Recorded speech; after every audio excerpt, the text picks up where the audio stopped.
hari ini gue agak sedikit semangat karena ternyata banyak prediksi kita yang gagal. Salah. Nggak banyak sih, terutama di hari kedua ya. Hari kedua ya. Hari kedua yang menurut saya sih prediksi kita mungkin agak sedikit meleset. Dan tapi itu menarik ya Don ya. Seru. Menarik karena memang ternyata tadi nih lucu nih. Tadi kan unggul latihan tuh. Unggul Malang. Unggul kan latihan kan. Nah terus ketemu depan nih official-officialnya nih, termasuk mungkin yang bagian utility segala macam. Jadi kan terus ngapain bang? Saya nanya, ini lagi mau bikin ini konten, tuh udah selalu di dalam gitu kan. Walau latur ya, berarti mereka pada nonton. Iya. Ya kan sekelas dia punya utility aja nonton dong. Ternyata mungkin itu mungkin bagian dari gimana mereka akhirnya memacu semangatnya. Ya kita mungkin dibilang nanti kita kalah lawan tim ini. Ini semangat. Nah yang bagus mungkin gara-gara lantur. Utility-nya nonton ngasih tahu ke Bang Pesku gitu. Bisa jadi. Jangan-jangan Bang Pesku juga mau kesini ya? Bisa jadi. Kira-kira ya. Ditunggu ya. Seru sih. Mr. Pescu. Gue jadi tengah, gue nanya dua legend gitu. Ingat apa Pokari ya? Pokari. Sama-sama kita bekerja sama. Oke. Gimana Don? Tapi memang luar biasa. Alhamdulillah sehat. Sorry kemarin gue nggak tahu kenapa masih banjir juga. Kayak butuh Pak Ahok. tapi emang hujannya parah sih bang. Parah ya. Maksudnya nggak berhenti Iya. gitu. Gue juga agak-agak sedikit mengurangi kegiatan di luar. Jadi ya gue kegiatan gue sama istri gue aja. Iya. Bantu pel-pel rumah. Sama bantu pel-pel ya bagian perut istri lah. Emang masih di perut Don? Enggak. Oh enggak lah ya. Ngapain di perut kali orang udah sah. Nggak bisa di perut. Perut gue sendiri. Nggak jelas lah. Lu yang mulai mancing sama istri. Lu tau gue gila ya gue tambahin. Ya Don, gimana Don? Oke. Berarti kita ini apa nih? Kita preview dulu. Review Review pertandingan di pekan ke-6 di mana pertandingan tersebut dilakukan di GOR UNJ Jakarta. Don jatuh sini Don. Dia semangat banget jadi halus tuan rumah emang botol bayar. Ya. Jadi banyak hal yang menarik, tapi kita akan bahas satu persatu tiap pertandingan di mana memang akhirnya ada tim atau klub-klub yang kehabisan bensin. Betul. Dan ada klub yang juga mulai mengejutkan. Betul. Dan giga, sekelas giga gitu loh. Itu dia. Makanya kita ada prediksi sebetulnya. Oke. Kita akan mulai di pertandingan pertama di mana Sadakata FC melawan Bintang Timur Surabaya. Iya. Ini menarik ya. Menarik. Sebetulnya Sadakata sendiri sempat bermain cukup Spartan. Iya. Skor tipis di babak pertama 2-3, tapi memang sekali lagi kedalaman skuad yang memang membedakan antara Sadakata dengan Bintang Timur Surabaya. Dan Di Guen Ho kembali mencetak gol, 2 gol kali ini. Ais juga mencetak 2 gol dan Cimeng Firman mencetak 1 gol. Nah, lu melihatnya dengan apa ya, superioritasnya si BTS di hari pertama ini terhadap Sadakata gimana lo lihat Bang? Ya udah sesuai prediksi ya Don ya. Kita udah prediksi juga bahwa mungkin dengan kalau gue bilang sih dengan sangat mudah juga bisa mengalahkan Sadakata ya. Skor 5-2 cukup besar sih menurut gue ya. Dengan defisit 3 gol lah ya. Kemasukan 2 gol menurut gue sih harusnya juga gak masukkan nih kalau emang mereka konsisten dan tidak. Kalau lu ada pandangan gak agak sedikit nganggap remehnya? Nganggap remeh sih gue nonton ya. Gue nonton. Nganggap remeh sih enggak gue. Tapi memang Sadakata ini tetap di awal-awal atau di babak pertama tuh sempat mengejutkan dengan menyamakan kedudukan. Tapi ya kan kita bicara yang tadi gue bilang paketan-paketan atau kedalaman skuadnya ini. Nah, lu perhatiin nggak 5 gol BTS itu diciptakan dari satu paketan? Iya. Yaitu paketan Ais, Cimeng dan 2 pemain asing Galo juga di Guen. Iya, kalau gue ngeliat memang ya superioritas yang namanya tim juara bertahan ini sangat semakin terlihat ya. Mereka semakin menemukan kekompakannya dengan dokumen baru mereka. Pemain asing ini ternyata juga cepat nih innya nih. Jadi adaptasi yang sangat cepat ini yang membuat mereka sampai saat ini masih belum terkalahkan Don. Ya, itu gue setuju sih. Itu soal itu gue setuju dan memang yang menarik apa ya? Kalau gue bilang bukan cuma si pemain asingnya tapi si Hector Sutoño yang membuat ini bisa terrealisasi menurut gue. Jadi gimana dia udah tahu paham bahwa paketan X timnas U20 angkatan Drone Tuboy jangan diganggu gugat. Yang paketan ini kita buatin sesuatu yang baru karena Rizky Xavier dan juga Cimeng tentu hadir bisa dibilang menambah kekuatan kan. Tapi menariknya nih. Firman Ardiansyah memanggilnya Cimeng juga Don. Baru tahu gue. Siapa emang? Cimeng Enggak, juga. enggak. Siapa emang? Kagak. Firman yang itu dulu Iya, ya. beda. Gue semua Firman gue panggil Cimeng semua. Beda. Cimeng kayaknya. Baik gue kaget bukan. Ya udah Firman. Man, lo tolong komen di sini ya, lo dipanggilnya apaan? Tapi gini, Dia bukan Cimeng panggilannya. apa? Ganja. Ya Allah. Kan Cimeng kan namanya. Tapi Bang gini, Nah. Gimana? gue ketemu oleh si Xavier. Gue Terus tanya sedikit aja. Is, gimana? Udah enak ya sekarang ada terus tuh. Iya bang, awal-awal tuh adaptasinya kurang bang saya. Karena memang nggak kan saya kan sini kan juga karena Hector Suto. Gitu. Kalau Firman mah gua ajak ngobrol diem aja, nggak banyak ngomong, paling nyengir gitu kan. Emang dia Firman cengir kan. Gitu. Bukan Cimeng berarti cengir. Jadi gua Sabtu malam itu gue datang ke hotelnya ini. BTS. Tahu nggak ngapain? Nggak tahu. Anak gue minta foto. Tahu sama siapa di Vino? Anak gue minta foto ya. Sama main asing. Oh ya, semuanya yang ada aja di sana. Sama Mas Dimas enggak? Enggak, gue sama ini apa yang Kenapa kan lu gak minta foto sama Mas Dimas? sama resepsionis. Ya, bilangin lah Mas Dimas lu minta foto di salam tempel loh sama dia. Enggak, gue sama resepsionis dulu. Nanti kalau Mas Dimas butuh foto aja resepsionis silakan.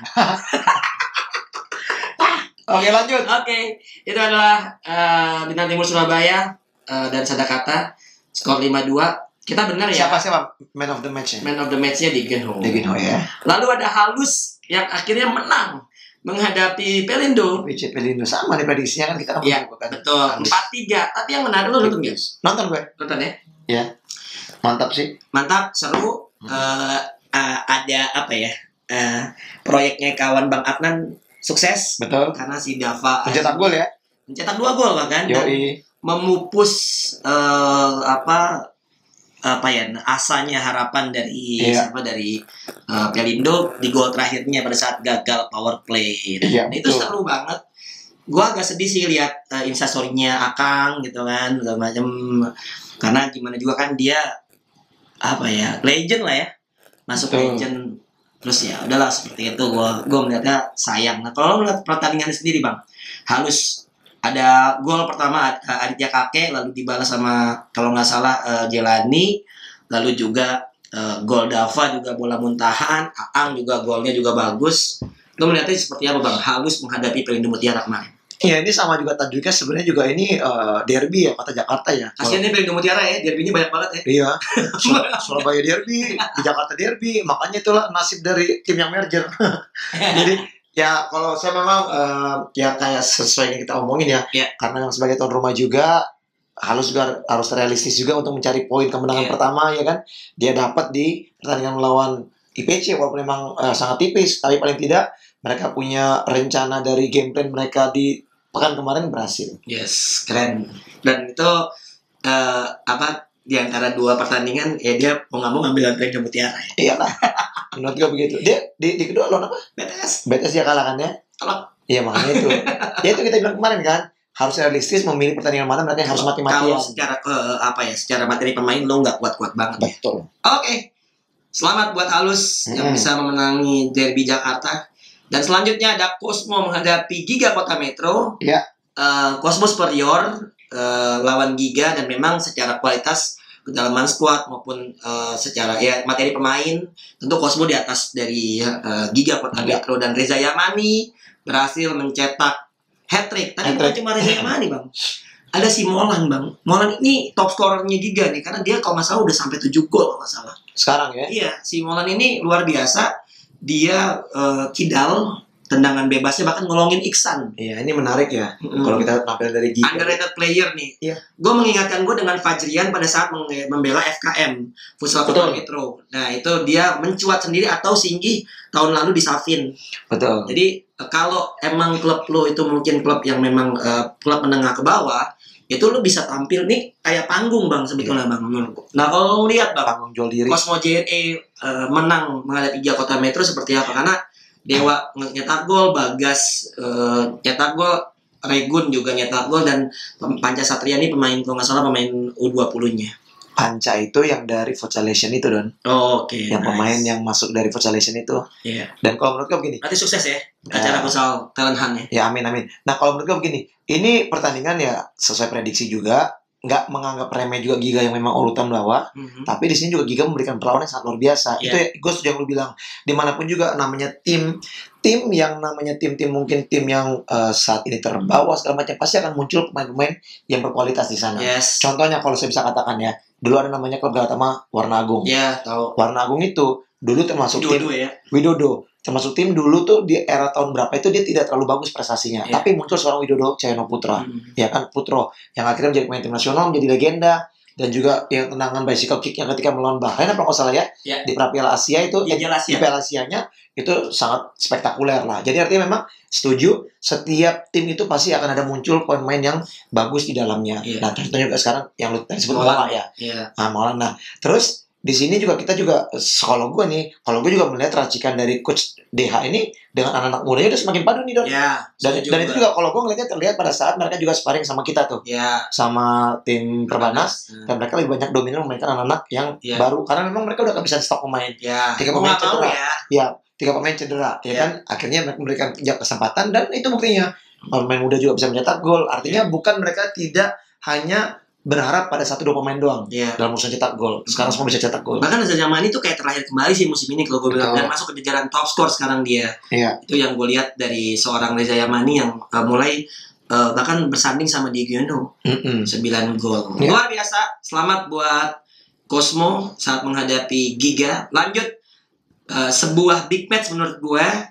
2 klub baru, yang satu klub promosi, yang satu klub akuisisi, di mana Favage menghadapi Unggul, dan Unggul sesuai namanya bisa unggul dengan skor 4-1. Nah, prediksi kita kemarin itu kita menjauhkan Favage karena kalau belum bisa memainkan pemain asingnya, ya kan, dan mungkin juga tidak cepat adaptasinya. Ternyata langsung dimainin dan hasilnya positif. Lu kalau nggak salah hamil. Nggak sama, lu kayaknya jagoin itu juga. 50-50 deh kayaknya. Masa sih, boleh dan kita lihat.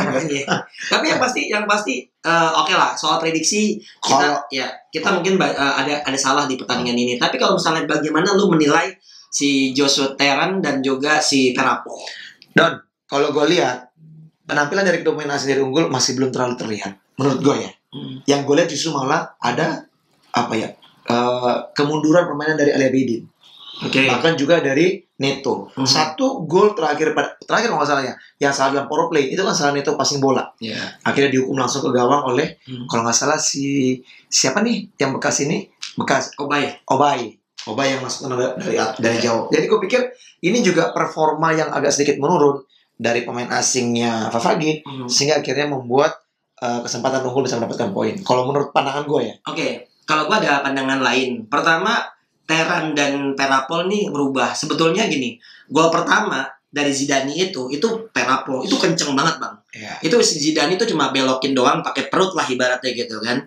Dan Perapol ini menurut gua gaya mainnya memang agak sama kayak Ali Abidin. Itu kayaknya nggak kena Zidane deh, langsung gol direct. Kena ini dibilang gol Zidane. Kalau ngeliat dari sayangnya emang di kamera nggak kelihatan, tapi Zidane itu itu emang kena Zidane. Deflected dan mengarah ke gawang. Dan selain itu Teran juga nih agak ngeri nih. Menurut gue nih agak mirip Ali Abidin versi kaki kanan.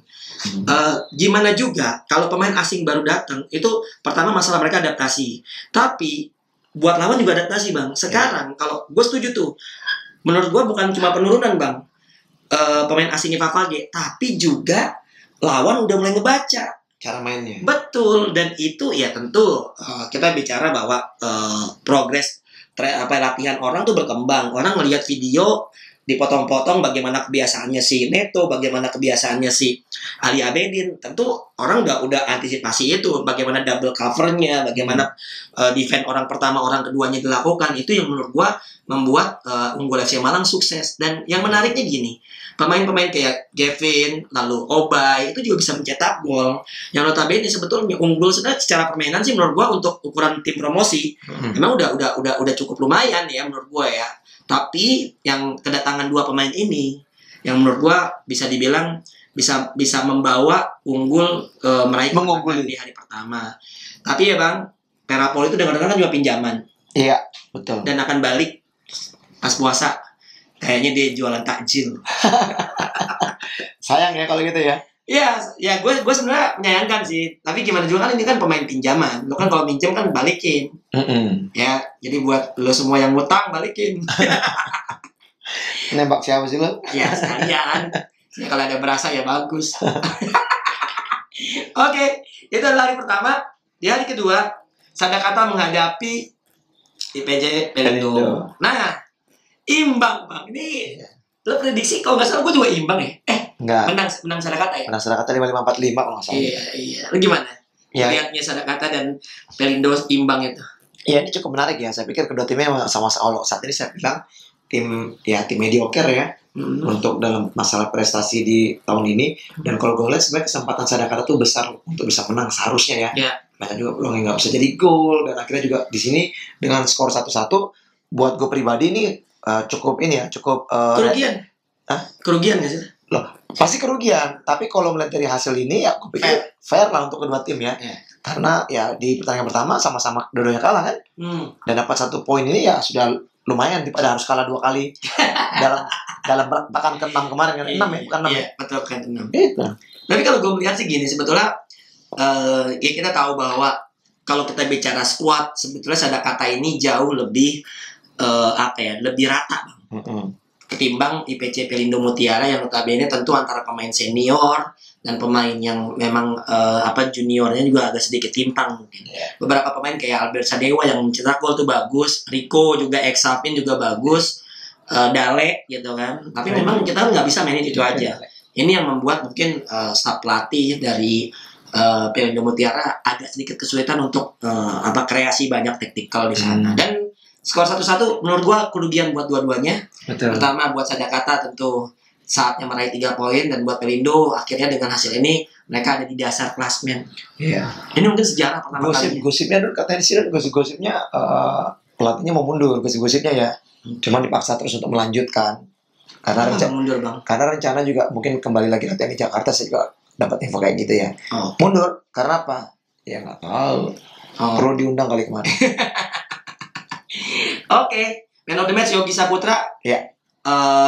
Yogi ini sering banget jadi man of the match bagi Sadakata, salah satu pemain kebanggaan dari Cirebon kalau nggak salah. Lanjut, ada Cosmo menghadapi Unggul FC Malang. Ya. Nah, ini menarik.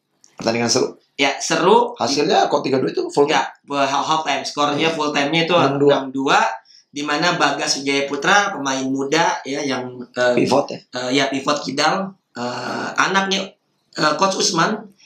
Coach Usman asisten pelatihnya di Favage. Itu anaknya kandung, bukan kali pemainnya. Enggak, anak sambung. Oh, anak sambung. Kenapa harus dibahas di sini? Anak sambung itu ya? Iya. Coach bener ya? Oh, gue usah dibahas kan. Oh alah. Ya nggak apa-apa lah. Kan harus Habib Rizky nyetak gol lagi, Reza Gunawan juga nyetak gol lagi, Robi Hilman dan juga Dewa Rizky. Pemain-pemain muda mendominasi Cosmo FC. Ya. Sedangkan dari Unggul sendiri 2 Andres nih, yang satu Andres Dwi Persada, yang satu Andres Joshua Teran. Nah, melihatnya seperti apa bang?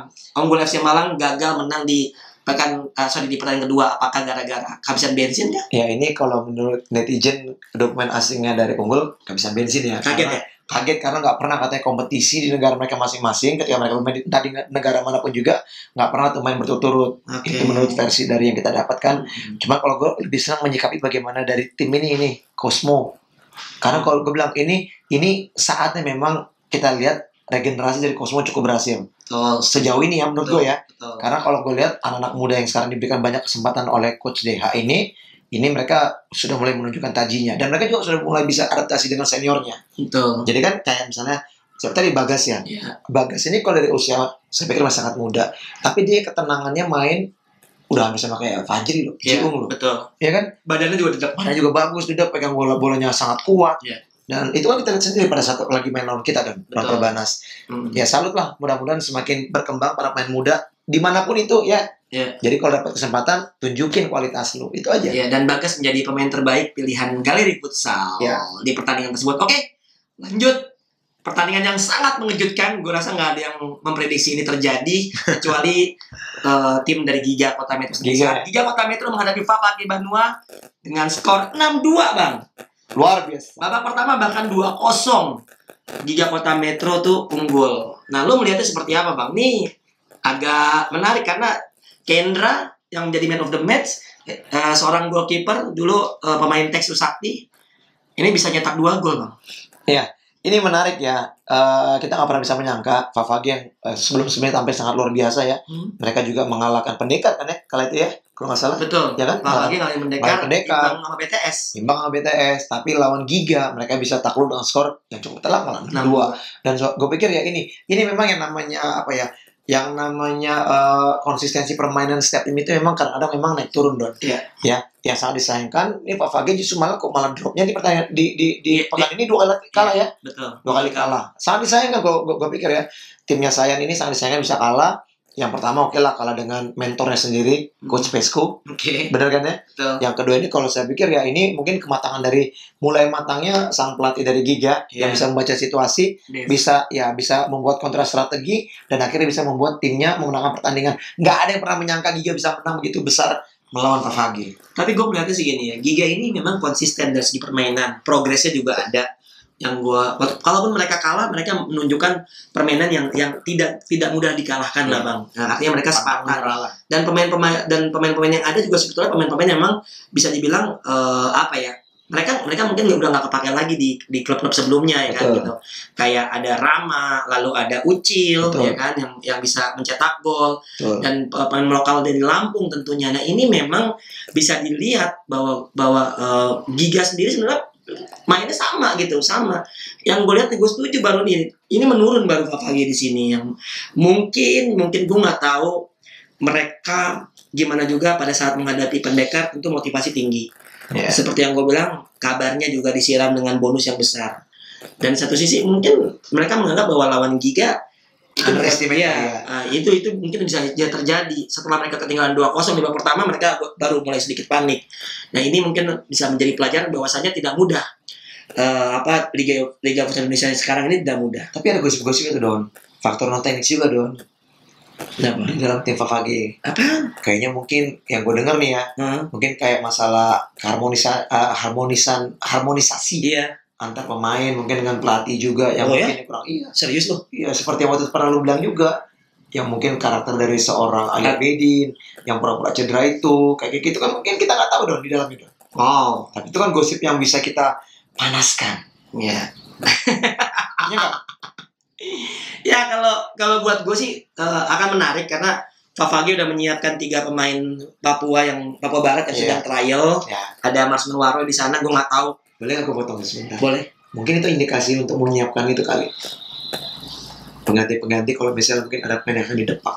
Pasti sih. Kalau gue lihat kan secara materi ya jelas harus ada perbaikan dari segi komentar netizen aja menganggap bahwa pemain-pemain lokalnya nggak bisa ngebantu pemain asing. Tapi gue nggak ngelihat sih itu. Maksudnya pemain-pemain lokalnya juga banyak yang bagus kok. Ada pemain potensial kayak Adam Ahlan, lalu juga pemain-pemain yang kayak Rizky Permana. Sebelumnya bahkan mereka mencetak gol. Ini kan karena kalah aja jadinya mereka jadi banyak inian lah mulai gitu. Dan biasa gue gitu memang. Ya, tapi yang pasti gue melihatnya sih ini fighting spirit dari Giga bisa dicontoh bagi klub-klub yang memang notabene mereka yang mungkin di underestimate oleh lawan. Seperti itu. Oke.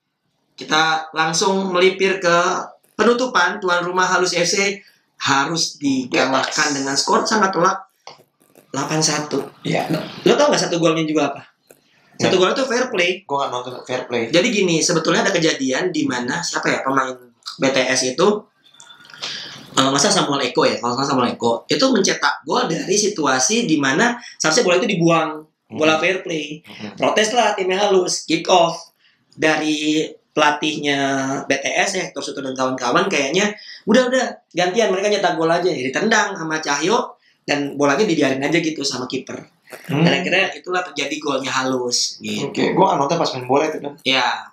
Jadi 8-1 skornya. Gue pun ngelihatnya kalau nggak salah di ini deh. Kalau nggak salah itu pas golnya itu si Hakam Wibi ya jadi kipernya ya. Iya. Kipernya BTS ya. Betul. Dan memang saat menghadapi BTS, Hakam mendapatkan kesempatan bermain ya kiper U20 dari BTS. Pemain bukan? Pemain Perbanas. Dan man of the match di Gueno lagi. Tapi dia nyetak 1 gol aja dan memang nih orang udah mulai tune in dengan tim dan juga dengan paketannya dan atmosfer Liga Indonesia. Iya. Itu sangat-sangat bagus lah. Gue ketemu dia capek banget sih, anak gue minta foto, tapi baik banget, masih tetap mau foto. Sempet ditanya juga, kok gue kok nggak mau foto sama mereka. Gue bilang, gue bukan apa-apa, takut nanti ada inian kan, ada kabar-kabar bahwa Pak Donsol mau beli pemain. Enggak, gue baru mau nanya. Kan anak lu kan minta foto sama dia. Yes. Dia nggak minta foto sama lu? Sudah minta. Cuman gue bilang jangan posting. That's it, Mr. Confident. Good. Kagak bercanda. Harus konsisten. Lo nggak apa-apa. Kenapa lu suruh rubah? Nggak tahu siapa gua. Terus jangan dirubah. Jangan-jangan dia juga nonton Lambe Tura lu. Lu jangan salah, Don. Ya kan dia malu aja minta foto sama lu. Oke, di Galo if you meet with pakai jangan pakai bahasa Inggris. Pakai bahasa Portugis mereka. Oke. Rayo paling. Rayo. Oke.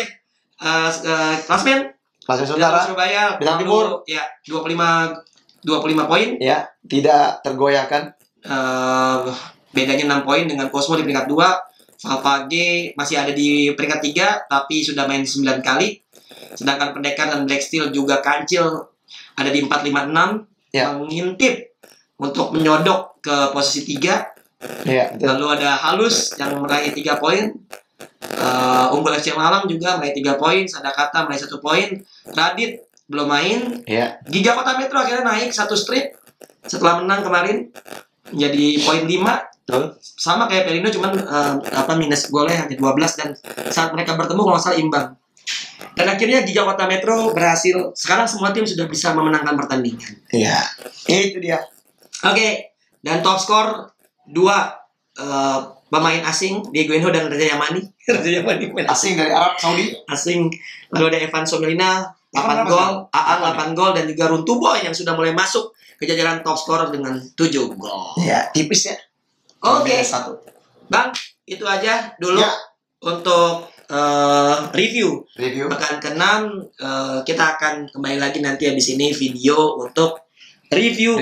Karena akan main di Gor Pangsum. Ini minggu ini belum minggu terakhir sebelum puasa kan? Belum ya? Belum. Dia tahun berapa sih? 18 masih main ya? 18 masih main. 18-19 ya? Iya. Oke. Oke, setelah tadi kita udah review pekan ke-6 di Gor WNJ Jakarta, di mana Halus jadi tuan rumah. Sekarang ada berita, gue bilang sih berita bagus.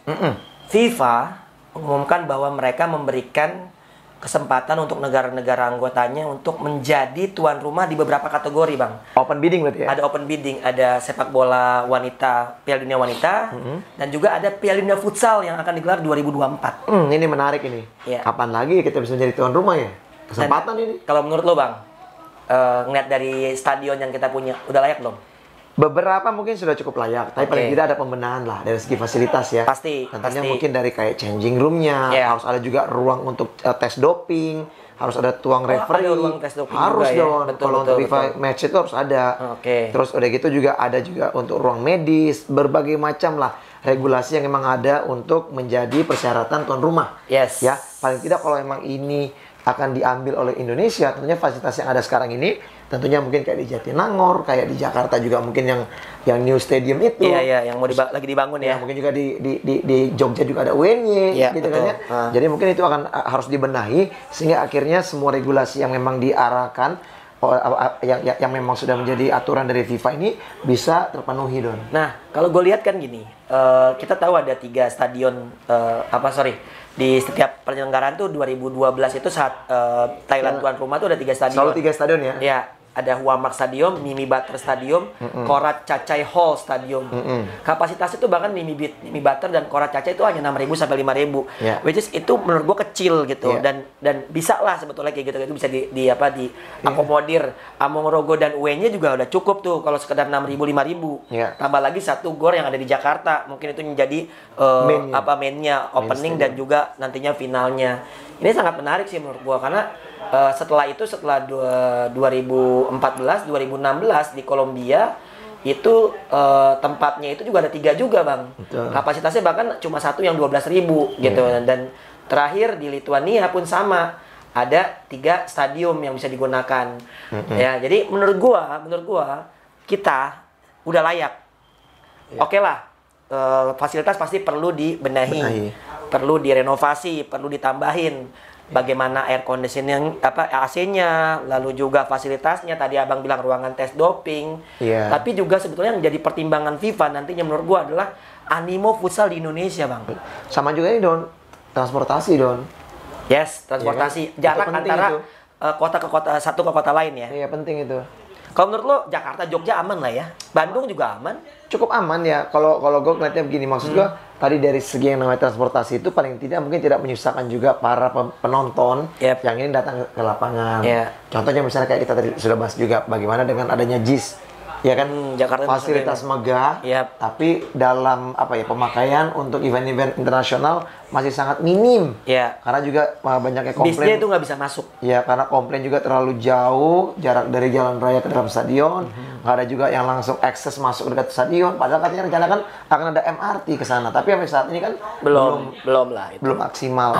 Dan ya kalau gue ngelihatnya sih memang di futsal ini kan kapasitas stadionnya juga kan yang dibutuhkan juga standarnya nggak harus puluhan ribu ya. Artinya mungkin ada satu yang puluhan ribu, notabene itu bisa diakomodir di Jakarta. Bagi gue UNY sama Among Rogo aja tuh kalau nggak salah di atas 5.000 kapasitasnya. Dan itu akan tentu akan poin plus buat Indonesia. Ditambah lagi 1 tahun lalu kedatangan mega bintang Ricardinho. Lalu sekarang banyak pemain-pemain asing berkualitas yang levelnya dunia. Tentu itu juga sebuah campaign yang bagus sih bang menurut gua. Kalau menurut lo, misalnya kita jadi tuan rumah gitu, itu apa aja bang yang selain tadi fasilitas yang harus diperbaiki? Banyak ya kalau menurut gue yang sebenarnya ya infrastruktur udah pasti. Infrastruktur. Terus kalau menurut gua nih, kita juga harus membenahi dari segi kualitas dari kita punya liga dulu nih Don. Ya kan?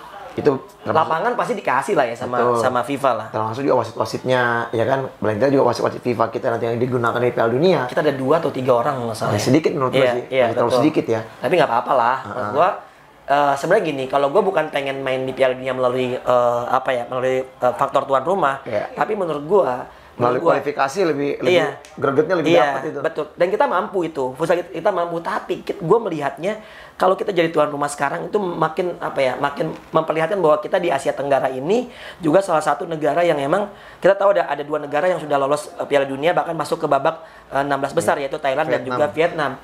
Nah, kita juga punya kekuatan yang sama sama mereka. Karena berapa tahun terakhir ini kan kita kan nggak pernah kalah sama mereka. Iya, betul. Kalaupun kalah adu penalti doang sama Thailand. Jadi gue melihatnya kayaknya peluang kita untuk ada di tuan rumah itu bagus kalau seandainya PSSI dalam hal ini tentu FFI ya yang minta PSSI untuk mengajukan tuan rumah. Mudah-mudahan komunikasi mereka lancar ya bang ya. Amin. Itu yang kita harapkan Don. Makanya gue juga pernah bersuara kan di sosial media gue berharap yang namanya perbaikan komunikasi antara FFI dan juga PSSI mudah-mudahan lebih baiklah di eranya Pak Erick Thohir ini kan. Sehingga akhirnya ini bisa bersinergi nih Don. Karena bagaimanapun juga yang namanya komunikasi dari federasi untuk ke luar, ke tingkat internasional, itu pasti melalui PSSI. Nggak bisa langsung gitu loh, karena induk organisasi adalah PSSI. Iya, benar. Begitu. Ya mudah-mudahan lah. Ya, gue sih mengharapkan banget. Pasti orang-orang futsal, stakeholder, orang-orang kayak lu, kayak gue tentu akan bisa sangat membantu kalau misalnya itu terrealisasi. Kita akan siap ngebantu supaya sukses penyelenggaraan Piala Dunia Futsal di Indonesia. Dan kami di Lamtur akan terus menyuarakan berkampanye untuk Indonesia menjadi tuan rumah 2024. Jadi buat teman-teman cuma setahun lagi. Setahun lagi. Tapi bisa lah menurut gua. Jadi teman-teman tolong like, comment, share, dan subscribe YouTube channel ini dan juga videonya ini di-share aja. Betul. Campaign untuk futsal Indonesia bisa menjadi tuan rumah Piala Dunia. Bikin hashtag sekalian. Indonesia host for World Cup Futsal 2024. Emang kalau pernah main di luar negeri enak emang ngomong bahasa Inggris. Tetenya gede deh. Aduh, anjrit. Gede loh. Oke. Kita mudah-mudahan terdengar oleh bapak-bapak di Federasi Futsal Indonesia. Ya, mudah-mudahan bisa mengajukan ke PSSI dan tolong aspirasi. Ya kalau teman-teman, ini bukan berarti kita berdua mewakili aspirasi masyarakat. Siapa tahu ada yang meragukan, tapi lo komen aja di kolom komentar lah. Kita layak apa kagak? Kalau nggak bisa dengar, kita pakai toa dari sini. Yoi, layak apa kagak? Tolong. Ya, layak atau tidak Indonesia menjadi tuan rumah Piala Dunia Futsal 2024. Oke. Jangan lupa ya, tadi gue bilang like, comment, share, dan subscribe YouTube channel Fenar Tuta Barat. Yes. Dan juga follow Instagram @FenarTutaBarat8official dan @Donizola. Ya, gue Donizola. Dan gue Fenar Mr. BM Tuta Barat. Damn,